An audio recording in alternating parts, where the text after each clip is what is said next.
Ganjar Pranowo dan Tas Yassin telah 1 tahun memimpin Jawa Tengah. Dalam 1 tahun terakhir ini, fokus kebijakan yang dikelola adalah menciptakan sumber daya manusia yang unggul, yang berintegritas, memperbaiki pelayanan, dan juga menjalankan pemerintahan efektif yang efisien.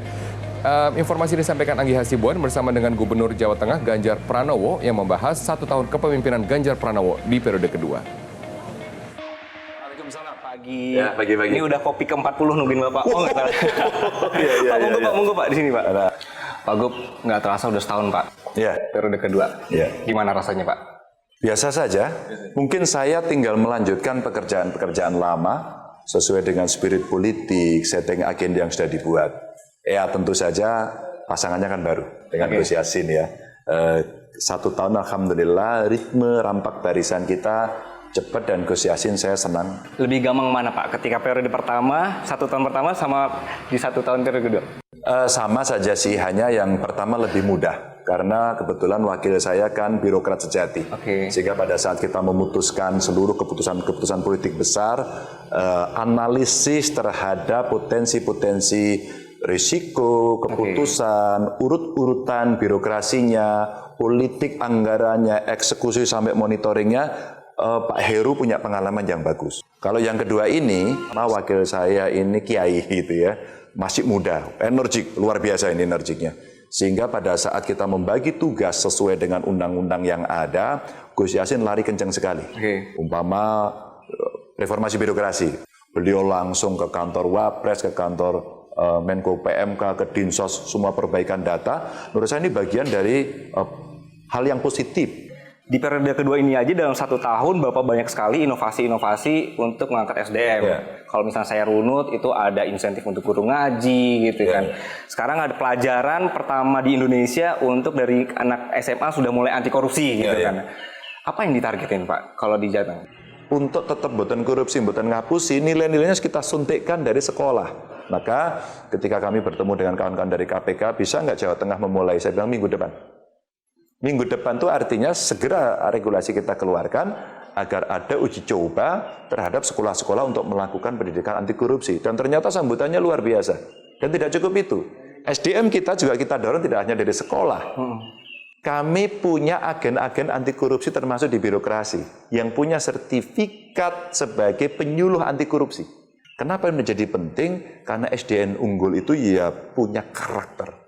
Karakter kebangsaannya muncul, national interest-nya masuk, ideologinya masuk. Kedua, dia cukup lengkap, intelektual, emosional, spiritualnya. Dan terakhir, dia bisa adaptif dengan segala perubahan. Nah, karakter itu adalah integritas juga, kejujuran juga. Ini kenapa kami agak serius untuk mendorong itu. Kalau di level ASN sebenarnya ini sudah given ya, sudah ada, eksis gitu. Kalau ini menyiapkan. Nah yang di sini ini mesti agak ada dorongan kuat. Ketika mereka tanya, gajimu berapa? Cukup apa enggak? Ternyata rata-rata memang kurang. Maka ini potensi nyolong tinggi, korupsi tinggi, gratifikasi tinggi. Maka kita kumpulkan seluruhnya berapa sebenarnya potensi keuangan kita. Rapat yang tidak penting nggak usah deh, kunjungan nggak penting nggak usah deh, SPPD mesti jujur 3 hari ya 3 hari, jangan seminggu berangkatnya sehari, gitu kan. Dengan inovasi-inovasi yang Bapak lakukan, komunikasinya mereka masih menggerutu sama Bapak? Relatif saya sudah berjalan tahun ke-6 ya, enggak ya. Tapi Mas tahun pertama kedua, cilaka Mas itu Mas. Itu sampai ada WA-nya, tak bunuh kamu gitu. Oh iya? Tapi tidak ke saya, ke tim yang melakukan perubahan. Kamu bikin susah saya. Tak bunuh kamu, gara-gara kamu saya sekarang pusing kerja nggak selesai-selesai gitu. Ini pas saat transisi. Hari ini sudah tidak ada lagi. Kan selalu perubahan itu ada yang pro, ada yang kontra, ada yang siap, ada yang tidak, ada yang ketinggalan, ada yang tidak.